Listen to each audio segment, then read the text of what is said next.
के कष्ट सहे होंगे, इन्होंने किस तरह से जेलें। जगदीश डोगरा जी हमारे डेस्टिनेशन रहा करता था।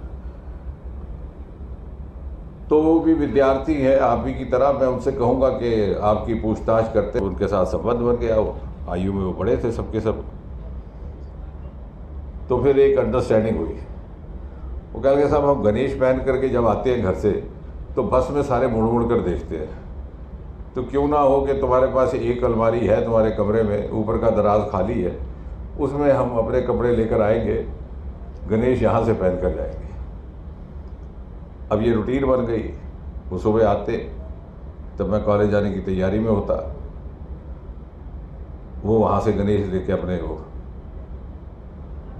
गणवेश पहन के चले जाते। जब वो वापस जाते हुए मैं चाबी अपनी दरवाजे के ऊपर छोड़ जाता। उस ज़माने में इसी तरह से हुआ करता था। तो वह जब आते तो खुद ही ताला खोल लेते, अपने गणवेश वहाँ छोड़ देते और अपनी दूसरी ड्रेस पहन के चले जाते मेरी अनुपस्थिति में। तो एक दिन ऐसा हुआ कि वो नहीं आए। एक दो दिन गुजरे, मैंने सोचा कि शायद कोई कॉलेज का टूर इत्यादि होगा। फिर लगभग 3 दिन के बाद एक बड़े वरिष्ठ व्यक्ति आते हैं, लगभग 6:30 बजे। वो मेरे हॉस्टल का दरवाज़ा खटखटाते हैं। जब मैंने खोला, बोले आपका नाम जितेंद्र सिंह है? मैंने कहा। बोले यहाँ पर कुछ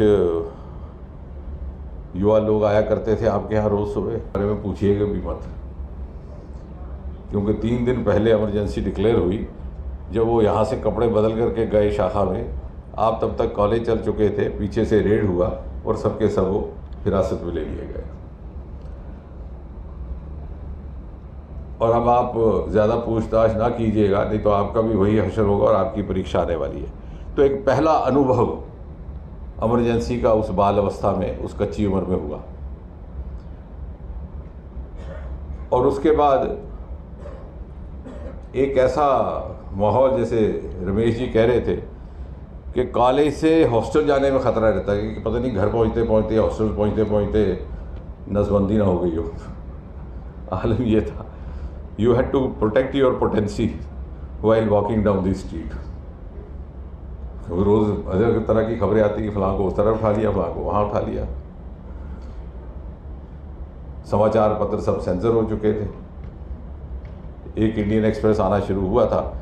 कुलदीप नायर जी को, जो संपादक थे, वो तो जेल खाने चले गए। गोयनका जी को हार्ट अटैक हुआ था, जो मालिक थे, कलकत्ता में आईसीयू में थे। जब वहाँ से डिस्चार्ज हुए तो पहले ही सीधे आए बहादुर शाह जफर मार्ग। तो उन्होंने कहा कि मैं देखता हूँ इंदिरा गांधी क्या करती है, मेरी प्रॉपर्टी है, मैं खुलवाऊँगा। उन्होंने पहली बार, एक ही हमारे पास सूत्र था, इंडियन एक्सप्रेस।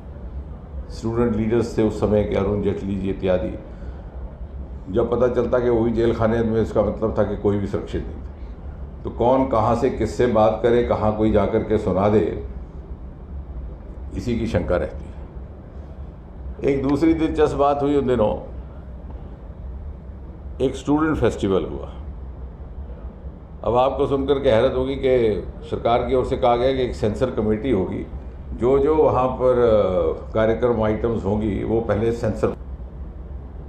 अब उसमें मेरी भी एक प्रस्तुति थी। तो जब मेरी बारी आई तो मैंने कहा साहब मैं कुछ प्रस्तुत नहीं करने वाला, मैं साहिर लुधियानवी का पुराना फ़ैन हूँ, उनकी एक नज़म लेकर आया, वो भी 1950 की। तब तो इमरजेंसी का किसी ने सुना, तो उन्होंने मुझे वैसे ही छोड़ दिया। तो वहाँ पर जो एक सदस्य वो कह लगे नहीं, we know he is into poetry, ऐसे कह। तो घर जाके सबने उसको इमरजेंसी के साथ ही रिलेट किया और मुझे फिर सबने कहा कि तुम 2-3 दिन ज़रा लो प्रोफाइल रहो। तो मेरा दिल चाहता है कि वो पंक्तियाँ कुछ आपको सुनाऊँ और आपको याद आ जाएगा।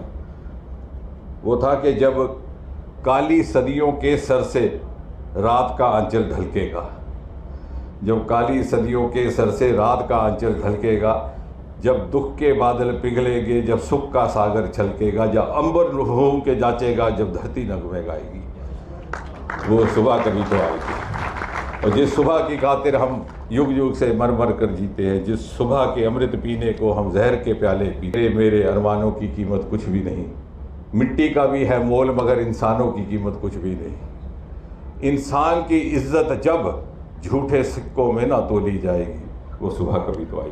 तो वो साहिर का शुक्र है और 1950 का शुक्र है कि वो बगैर सेंसर के निकल गई।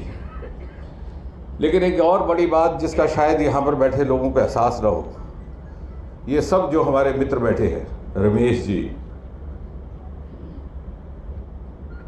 हमारे चंद्रमोहन जी, शेर साहब तो थोड़े हमसे सीनियर थे, ये वो लोग हैं जिनको कोई कारण नहीं था कि वो संघ और जनसंघ के साथ जुड़े रहते।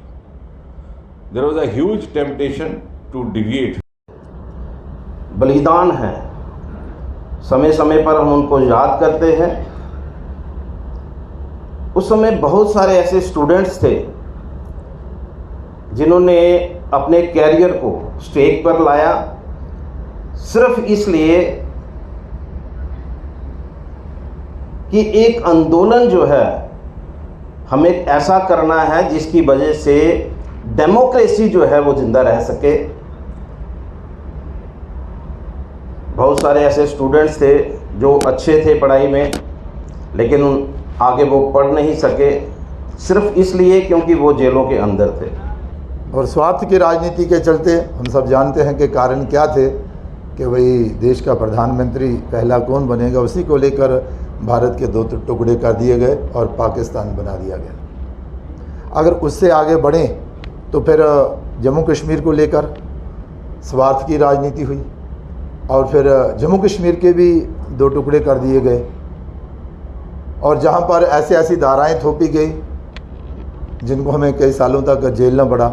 ये भी स्वार्थ की राजनीति थी और अपने चहेतों को खुश करने की राजनीति जो थी। उनके बाद जब जिनकी बात अब जहाँ पर चर्चा हो रही है इंदिरा जी की, यहाँ भी स्वार्थ की राजनीति। 1975 की ही बात अगर करूँ तो एक कोर्ट का फैसला आ गया और जन आंदोलन भी एक खड़ा हो गया था। दायित्व बनता था कि हम अपना त्यागपत्र दें और जनता में चले जाएं, लेकिन नहीं, उन्होंने कहा कि मैं सत्ता नहीं छोड़ूंगी और सत्ता हथियाने के चक्कर में, सत्ता में रहने के चक्कर में उन्होंने देश पर एमरजेंसी जो है वो थोप दी। और फिर एमरजेंसी के दौरान जो कुछ हुआ, अभी हमारे चंद्रमोहन जी, हमारे सेठ साहब, हमारे रमेश रोड़ा जी, ये तो हमारी जहाँ की बात कर रहे थे जम्मू कश्मीर की, और देश भर में क्या क्या हुआ और कितनी यातनाएं जो है